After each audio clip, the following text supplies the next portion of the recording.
Salutations, everyone. It's Rockingtheblade here once again. What's up, everybody? 2020, in terms of movies, was hard to do. Not because I was trying to be lazy or nothing, because Code C made things impossible. From movies being delayed till next year, to delays to being delayed till next year because of Code C, and to people not want to go to the theater, and to studios not wanting to release their films because they don't want to bomb due to obvious reasons, which I can't say because YouTube would suppress my video if I say the actual name of the disease. That's why I call it Code C. Uh, for obvious reasons that are obvious, movies were kind of like hard to get a hold of, and there was a streaming service. So, the movies that were released by exclusive streaming services, just making it really hard. I had to pull out the top 10 barely, but, thank God these games came through. 2021, thankfully, was a lot easier, and I have like a list right here, and I even had some honorable mentions, but it's just funny how movies in 2021 were a lot more easy to do. Movies in games in 2021, however, was bad. And it was made the list a lot harder. Hello, Call of Duty Vanguard. Hello, Battlefield 2042. Hello, Grand Theft Auto, a Definitive Edition, and hello, Black for Blood. Freaking Activision, EA, Rockstar, and not Microsoft. Cause I thought Back for Blood was a Microsoft exclusive. Turns out it was made by Warner Bros. Interactive, which, geez Louise, all them companies that just named just took a pig pie in the face, because those were supposed to be like fall's line of awesome games, and they were all just from mediocre, which was Back for Blood, to just god awful and unplayable. Call of Duty Vanguard was mediocre, and so was Back for Blood. Out of all of them, Back for Blood was the most playable, but it's not really saying much. Where Battlefield 2042 and GTA Definitive Edition were just broken and unplayable. It was just yikes already. Thankfully, that's why it's taking longer for me to do a top 10 gaming list. That's why I had to push it to February, so please be patient. But thankfully, for movies in 2021, it's easier. I even have some honorable mentions. Honorable mentions, I have 3 of them. Honorable mentions that didn't quite make the list, but still you should go see. Matrix Resurrections. I mean, I know. But before you start typing, I know despite it not being as great as the original 3, it's still a good movie. Like I said, the fight scenes are not the best, but the acting is great, the effects are great, and the philosophy and the story and the big third act plot twist is still great. I still recommend go seeing it. Another one, Nobody. I'm not kidding. The movie's called Nobody. It was an underrated action flick that even had Christopher Lloyd in it, and RZA, just to name a few great actors that were in the movie that were awesome. Of course, the main actor himself, who was mainly known for doing comedy roles and having a show with a better spinoff from Breaking Bad, Better Call Saul. She turned out I think to be the next big action star, because the fight scenes were not fanciful like the other movies that I'm gonna mention in this list, but it was raw and gritty and just a well acted out action film, which I wish was longer. That's my only gripe. I could say I wish it was longer because it was that damn good. It was a great film from start to finish. And of course, the last recommendation is American Underdog, the Kurt Warner story. Zachary, the one who played Shazam, plays Kurt Warner. I did a review on it. If you want to check it out, did a great job. He was charismatic, and he just disappeared into the world to the point where I didn't see Zachary. I saw Kurt. He did a great job with it. Great feel good story movie, especially if you're a football fan like me. Oh, it's easy to recommend, without a doubt. So, all right, without further ado, let's get into RTB's top 10 movies of 2021. Let's get this party started. Alright, so number 10, Black Widow. Oh man, that was supposed to come out in 2020, but due to, again, obvious reasons, it got delayed until 2021. Until July of 2021, to be more precise, and it was worth the wait. It was not great, unfortunately. It was still good. Damn good, I might add. But it wasn't a great film. Like I said, a lot of the Marvel isms of wanting to tell jokes got in the way of the serious moments, but the action was great. I love the actors there. I love Black Widow's sister. I love the actors. I love the effects. I love the story. And you know, I like a little twist into a Taskmaster, which I won't say what they did, but I thought it was very interesting. Taskmaster was a pretty cool villain. Overall, just as an interesting movie, it was pretty good. But it felt like, unlike with Captain Marvel, which Disney slash Marvel Studios wanted to make that movie, Black Widow felt like they had to make that movie due to fandom, and it just released a movie just to make fans happy, which it kind of feels that way, which sucks considering the fact that Black Widow was ever since the Avengers movie, she's gone her popularity of the character only skyrocketed, and it's really surprising to see that they were kind of like just release a movie just to make happy, instead of like really going all out. Because I felt like they could have gone harder with it, but it was good. At least we got it. It's better to get something than nothing, but I wish it just went a little bit harder on it. That's why it's so low on the list, because I want to like it more, but those other movies that were better, because I felt like those other movies were made to with the intent that like, they want to make these movies where it's just like, just release this movie because it'll make fans happy. It was still a good product, but I felt like it could have been great. Still good, but not great. Okay, number 9. So that's Black Widow was 10. Number 9, straight out of nowhere, Scooby-Doo meets Courage the Cowardly Dog. When this was announced, the internet, including me, went ape shit. It was insane, and I just loved it. I love this movie so damn much. Oh my goodness, it was so good. Like, out of all the Scooby-Doo crossovers, like with the Flintstones and then the one with WWE, it was just like, what? Most of the reactions, like, near was like, what? Really? What? Really? Confusion? And who asked for this? Is the common, like, reactions I would see on the internet when they announce, like, Scooby-Doo crosses with this person. However, when they announced Scooby-Doo crossing over with Courage the Cowardly Dog, the internet went insane for this movie. And I'm happy to report this movie was really damn good.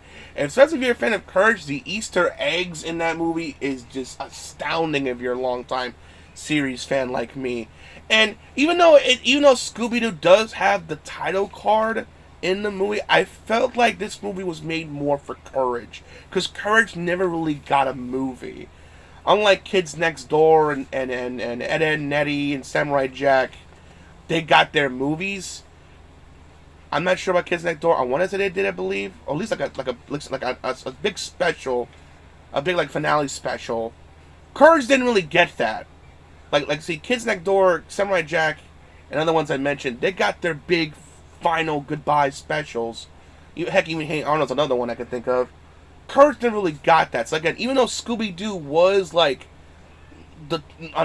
technically like the main lead, I felt like it was like made more for Courage. Like it was more of a Courage movie, and it was a movie made for Courage to shine, and he shined gloriously. And it was a movie that's worth seeing if you're a Scooby-Doo or a Courage the Cowardly Dog fan. It's definitely worth it, and it's a great kids movie. So if you want something to show for your kids, go. Make them check it out. Number 8, Free Guy. Free Guy is one of those movies. It came out at the right place at the right time. If it came out around 2019, it would have done okay, but I don't think it would have made the amount of money it did now, because not only the movie was creative and had cool action scenes and visually creative and an interesting story, it was also not only that, it was surprisingly very funny and had a heartfelt message that really was beautiful, and it hit home for me, and it was just like a positive like movie that people really needed, and I loved it. I loved that. I love that movie for doing that. Like I said, it was a great funny movie. It was a great tribute to video games and the video game culture, fans, and all the gamers. But I just also like the positive message that it was trying to send out, and I love the fact that it was funny. So not only, like I said, great action. Yeah, I think it was great. The visual effects and great. I love the story, but I also love the comedy and the positive message it was trying to spread. It was beautiful and well needed, considering the dark times that we're in with Code C. We need more positive movies like this, and I welcome these type of movies. So if you haven't seen Free Guy, go see Free Guy. All right, that's number 8. Number 7, Eternals. Eternals, Jack Kirby's Eternals. It goes to show you why, even though Jack Kirby is a great artist, as a writer, not so much. That's why Stan was more of the writer and Jack just did the art. Because when Jack tried to do both, it was... kudos to the female director who somehow managed to pull off a miracle, because I know that the first Thor movie was done by a female, directed by a female director. That was pretty easy to sell. A Norse god who has lightning. I mean, put a good story around it, and then it should, I'm sure she had some challenge, but it was more than enough tools given to make a great movie out of that, original Thor movie. Eternals was the director who did Eternals. She pulled off a miracle, because she had this convoluted, weird story of Jack Kirby, and it was just weird, and surprisingly normal casual fans like me were able to keep up, but it was still one of those things that us normies, as the internet would say, I was afraid I wasn't able to keep up. Surprisingly, she explained it very well to the point that, okay, I get what they are, what their goals are, and she did a really good job. I love all the Eternals actors, I love the effects, I love the action, I love the story, and they really explain how they fit into the Marvel Universe. It's really interesting. I really liked it. Even though it had some of its Marvel-isms, but it felt like a very different movie at the same time. And I mean that in a good way. Because it feels like, even though it's a Marvel film, but it feels like a very different, unique style of a Marvel film that hasn't been seen before, which I greatly appreciate. It's something I've never seen before. It was visually creative, and the fighting was creative, and the story was interesting, and though weird, but wasn't hard to follow, and I was all for it, and honestly, I wanted to see a sequel, and even with all that, it had not known, it has a lot of great actors, but a lot of the characters are not very well known. I'm sure they're household names now because of this movie, and it made over $400 million in the box office, despite us still being in the middle of a pandemic. To make that much money on a bunch of not known characters, that's saying something. That's mad impressive. I think any studio will be happy to make $400 million on superheroes that no one's really ever heard of, or just kind of heard of back in the 80s, but not know much about. And for it still to make over $400 million, that's a success for me, or for anyone for that matter. So it's an interesting, well-told, done movie, and it's a miracle, not because she's a female, but it's just a miracle because given the weird material that she was given, hey, somehow make this work, and she somehow made that work into something spectacular the way she did. Was kudos to that female director. She just knocked it out of the park, and honestly, if she directs a sequel, which I hope she does, I'm there. I want to see where the story goes next with the Eternals. So sign me up. I'm there. All right, number 6, Mortal Kombat 2021. I had this in a year because do you mean the 1995 one? No, I hate it. We should put some kind of name with it, but and not just Mortal Kombat. A lot of movies even the recent Scream is guilty. It's just called Scream, but still, Mortal Kombat 2021 was bloody, gory, violent, in your face, and I loved every second of it. It was glorious. To quote Bobby Roode's song from WWE, it was glorious, and I loved every second of it. It was great. Sub-Zero was awesome. Scorpion was awesome. The little time he was there. Kung Lao was badass. Kano was hilarious. I like this Kano better than the original 95 Kano. The 95 Kano was good, but this Kano was I dare say even better than the original Kano 95. I just love the actors and the effects and the fight scenes were amazing, and the violence, the fatalities, it being rated R was great, and I'm happy to report, since I'm kind of in a way I'm kind of glad I'm recording this kind of late into the month of January. They confirmed a sequel. We're getting a sequel, and more than likely it's going to be because I guess I could say mild spoiler. There's not really a tournament per se. There's talks about a tournament. They didn't really fight in a tournament per se, but hopefully the sequel they'll do the tournament. But which I'm excited for. I can't really see what they do next with this film. I loved it. So there's the final fight between Scorpion and Sub-Zero. worth the price of admission alone. It does have its problems, sure, but still, Mortal Kombat movie was phenomenal, and honestly, I'm glad there's a sequel. I can't really see where to go with it next. All right, now to the top 5. Number 5, James Gunn's The Suicide Squad. This history of James Gunn. I don't want to get into it. I have videos on my YouTube channel if you want to look up what happened with James Gunn. One is, he had some free time to do the, long story of the situation that he was thrust into for no reason, and which was dumb overall. In my opinion, it's just stupid. It should never have happened. But I understand why it happened. But still, Warner Brothers quickly scooped him up and say, "Hey, you want to do a DC movie with us?" And he's like, "Sure." And he was allowed to do anything he wants, so he wanted to give a crack at the Suicide Squad. And honestly, that movie was a damn good time. Oh my god. It was, and plus, like with Mortal Kombat being rated R, it was bloody, it was funny, and he took D-list characters that no one knew about and made them now into stars, and just, it was a well-written, and it was better than obviously original Suicide Squad movie that came out. But I'm even hearing reports that there's a David Ayer cut that was actually better than what that Warner Brothers came out with, and that it ties more into BBS and to Zack Snyder's Justice League. I mean, oh god, Warner Brothers being Warner Brothers, what you gonna do? But at least they let James Gunn have full reign. It didn't there's no James Gunn cut. What you see is what you got, and it was damn great. I said Bloodsport and Peacemaker was one of my favorite characters in the movie. And heck, Warner Brothers liked them Peacemaker so much. You guys' own spin-off series on HBO Max, which so far, on HBO Max. So far, it's really damn good. Great, even. It's funny. It's dark, kind of like James Gunn's Suicide Squad movie, and I loved it. It's funny. The action is great, and it surprisingly has heart to it, and it is, despite all the dark and violent tones to it, it's just funny and dark, and it just. James, I mean, it's if you love Guardians of the Galaxy movies, you're gonna love James Gunn's The Suicide Squad. He knocked it out the park, and hopefully, after Guardians 3, which I think the production is just started or getting ready to start. I honestly cannot wait to see what he do.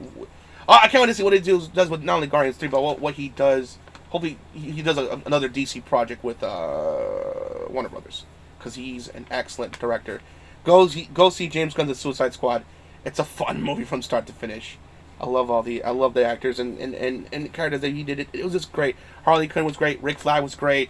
King Shark, voiced by Sylvester Stallone, was great. I cannot recommend this movie enough. Go see James Gunn's The Suicide Squad. It's really fun. Number 4, Justice Society World War II. This is another DC movie. Animated movie, in fact. And it is really damn great. I mean, so after Apocalypse War, which I did a review on, if you want to hear my thoughts on that, go check it out after you see this video. The timeline kind of starts all over, and now it's we're in a new DC timeline, and the first kicking off was The Man of Tomorrow, Superman movie, which is really good. I need to review that in the future. But with Justice Society World War II, it's like a what-if spin-off with World War II with superheroes, and it is really damn good. It is, I dare say, even great. It's an World War II with superheroes. I know Hawkeye's there, Wonder Woman, Black, Hawkman,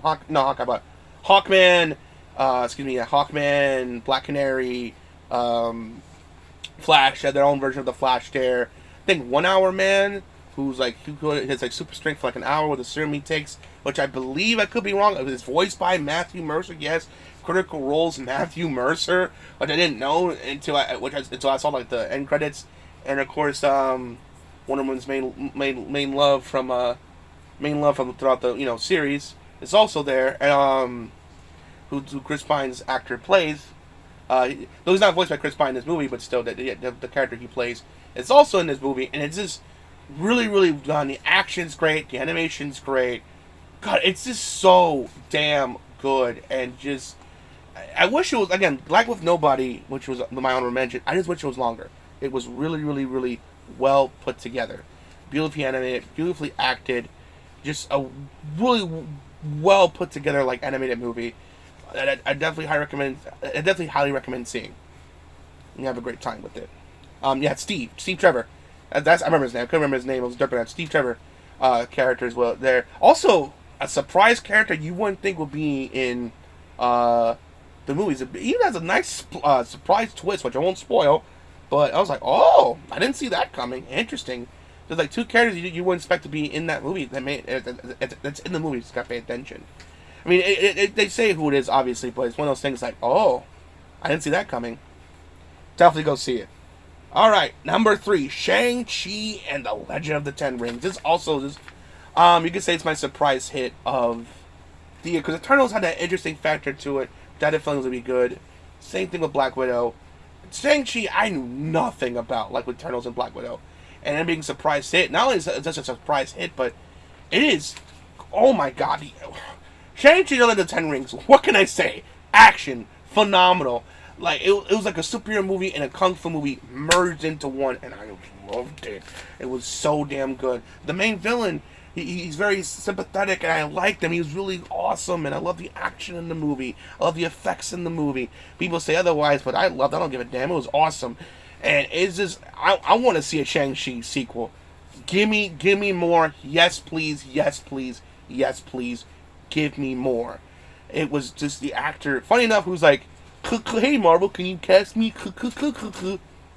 As a funny joke on Twitter, and Marvel's like, all right, we'll give you a shot. We'll give you a chance to audition. He was like, word, and he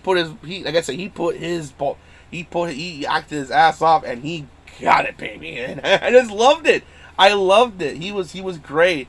The main actor who played Shang-Chi was amazing. I love, like I said, the villain. I love the effects. The action is great. I love the story.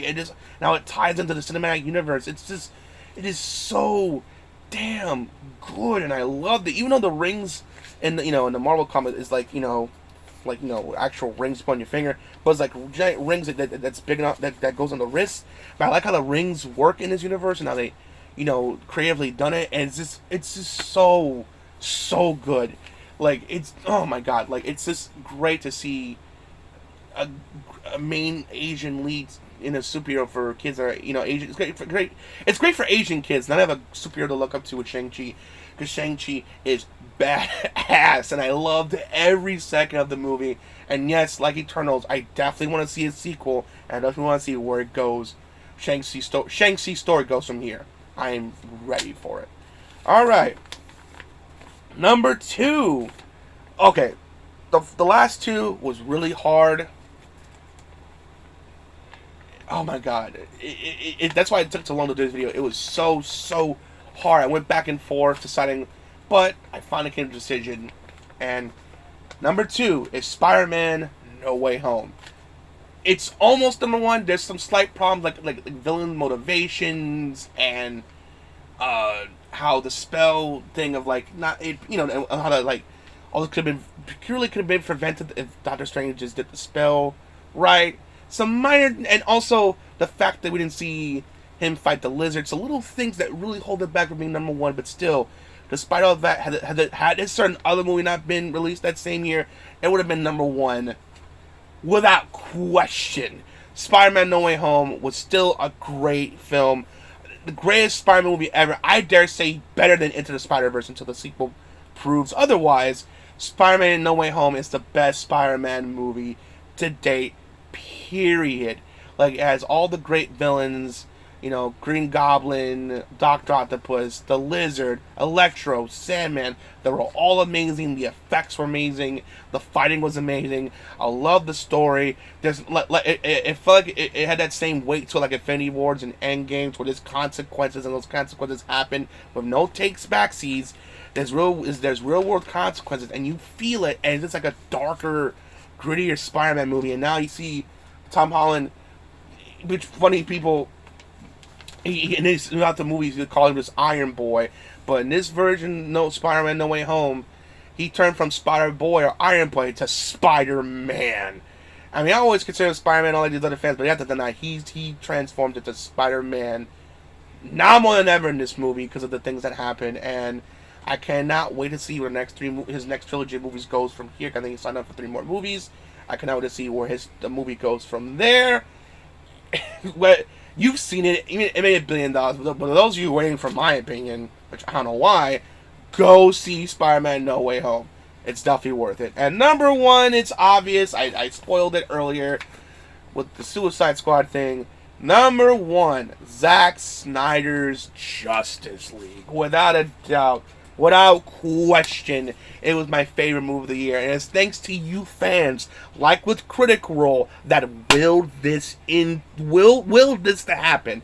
Because Critical Role was like, hey, you want an animated series? Give us money. And them fans gave them money, and now they got not one, but 2 seasons coming to them. Fans, Snyder told fans there is a cut of my film that I finished that Warner Bros. Don't want me to release, and fans like, release the Snyder cut. And then Warner Bros. Released it, and it was glorious. And it was not only, a better return for Superman, but it was, it was Cyborg was truly the heart of the movie, and Flash had like a scene-stealing moment, and of course Wonder Woman had the best action bits, and even Aquaman was better built in this movie, and more giving hype to more of his solo movie, which was also great. I mean, the effects amazing, the fighting was great. I mean, the only bad thing I can think about was really Flash running scenes.